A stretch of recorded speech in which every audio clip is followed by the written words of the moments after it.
gaining lightness, heart, body, and soul from Eve's Eden. So today, darling, we are unlocking the energy of your fertility, okay? For birth, for creating a baby. Woo! So we have, first thing we're going to talk about is, we have the ritual for your soul, the remedy for your heart, and the recipe for your body, okay? So the recipe for your body is very fun. It's cacao chia seed pudding and Montauk Chia's Kegel, reverse Kegel exercise, okay? So so the point is that the chia seeds, they're like seeds. They're like the ovum. They're like the eggs, right? And so they bring this slimy, like almost like frog egg feeling. You mix it with cacao powder in hot water with cacao, love water. You make your love water in the sun. I love you water. You mix that with cacao and bees, honey, of course, for fertility. So the bees it's got to be that kind of honey that's raw. It's full of the bee medicine and the little bee feet. Their little licking little tongues. All of their energy is still in the honey. It hasn't been cooked away. And then you put in like about 2 tablespoons of chia seeds in this hot water and leave it, mix it up and let it sit for about 5 minutes until the chia seeds swell up with love water and the cacao, right? Now you've activated this chi. You're thinking chi, right? And it's funny that Montauk Chia, his name is Montauk Chia, has this exercise where you reverse Kegel, where you pull up your vaginal muscles to, there's an exercise for men too. And what happens for the women is you stop having your period. So you look up Montauk Chia's exercises to see how it's really done, and you stop having your period for a while. And what happens from that is you're building up the power of your ovum by not having your period for a while. And so by the time you stop doing the Kegel exercises and your period comes back, you're like, wow, your eggs are so alive and so ready. And you're taking your chia seed cacao pudding as a way to sort of wake up, because we know cacao it awakens the forbidden passions, right, of libido. Okay, so now we're on to libido, honey. We got to talk about the remedy. So the remedy, first of all, we got to be okay with being sexy, being sexual, being pleasured and pleasuring, and like, why can't this whole fertility birth thing be fun? Why does it have to get so clinical? You're going to totally stop thinking about the result of having a baby, and you're going to get into the sexy ass amazingness of the connection of the Kundalini tantric joy, okay? That's the remedy.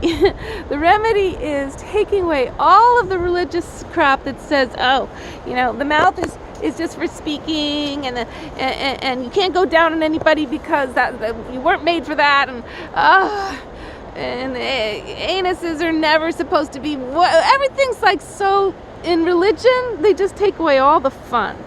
So you're going to get into the fun, honey, the fun and the joy and the pleasure, and this baby's going to come from love and joy and fun, okay? All right, now we're on to the soul level, the rituals, okay? Now these are really important, and this is going to change the whole thing into this dimension of like, fertile aliveness. So first of all, you need the ritual that's going to feed your remedy. Okay, so you want to like release into the sexual energy, right? So the first ritual is tantric dance, okay? Now, the sexiest kind of dance you can learn that really connects you as a couple in a really like juicy way is Brazilian zouk dance, okay? Now, the basics of Brazilian zouk dance are online, and if you even just learn the basic step, you can do it in place with your lover And it's a lot about just the connection, the tantric breathing between the two of you, being in sync to like sexy soul music. It's really, Zouk is made to be done with to R&B and soul and French R&B, Portuguese R&B from around the world, and it is so sexy. And you're gonna get into fun clothes, like get all in your lingerie and your sexy clothes and dance together, okay?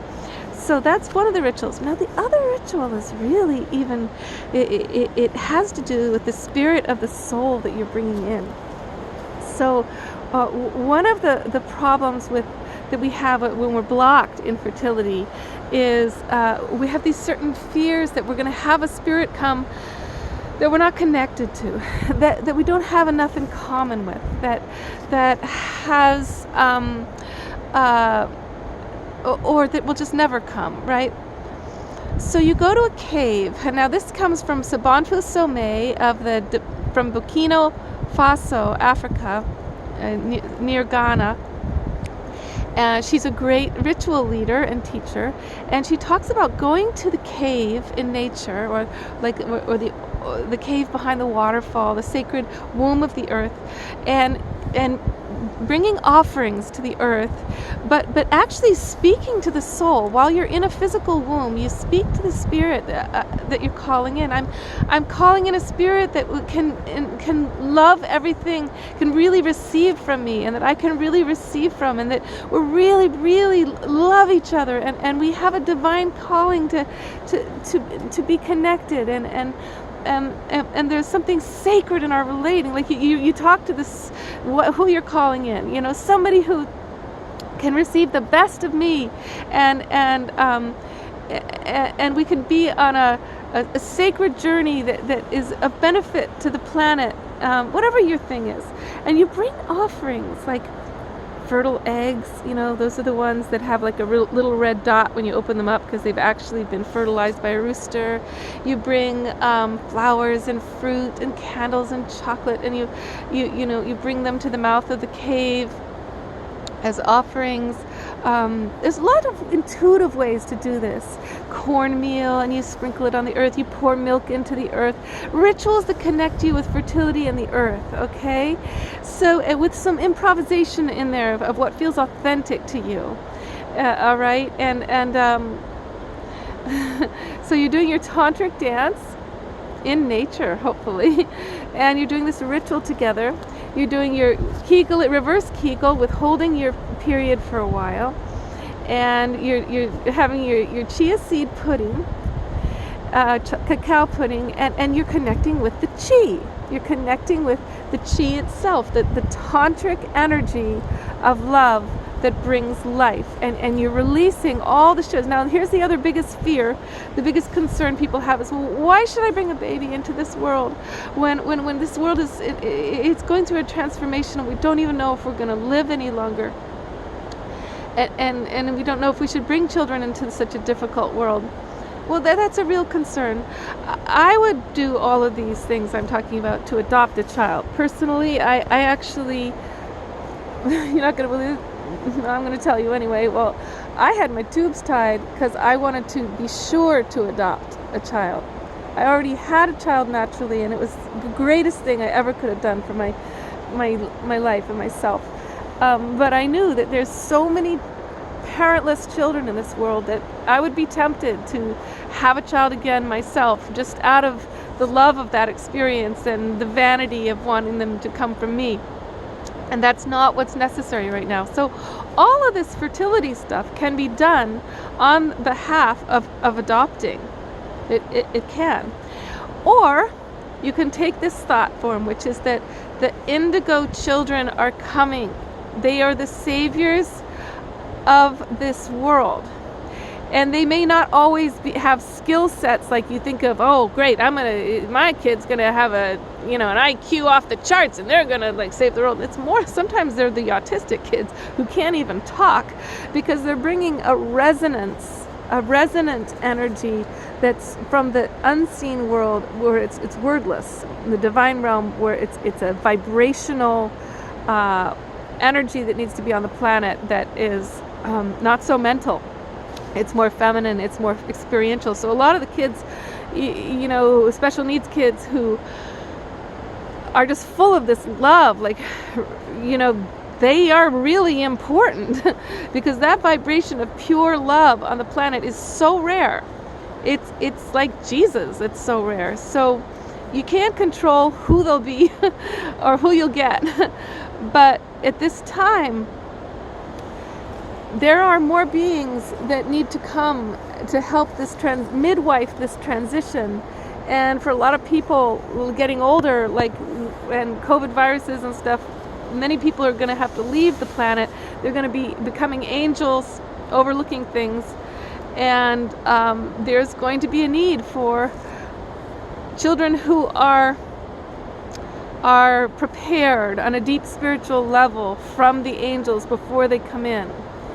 And if any of those thoughts help release you into, oh, the fertility energy is okay, then let them move you. And if adoption opens up your fertility energy, you're like, yeah, I want to be an incredibly sexy mom and dad and really in love, and I want to take care of the world, and I'm going to take care of a kid who needs a parent right now. So blessings to you, whichever way you're called. It's all about how you're called, how your heart says, oh, that's my joy, that's my passion. All I know is if I had the gift to help a kid who didn't have parents at this point, that would be my passion. That would be much more my passion in terms of being a parent. And at the moment, though, I feel like all the adults are the abandoned children, and I'd rather serve you all. And I've been a parent, and it's the greatest thing I ever got to do. But that was really a gift to myself, you know. That was a gift to me, to be a mom, to be a mommy. And I'm hoping to be able to be a gift to you. So, darling, let's gain lightness, heart, body, and soul, coming to you right from Eve's Eden, okay? Rituals, recipes, and remedies that will bring you home. Okay, love life, and subscribe to this channel, Gaining Lightness from Eve's Eden, on YouTube. Much love.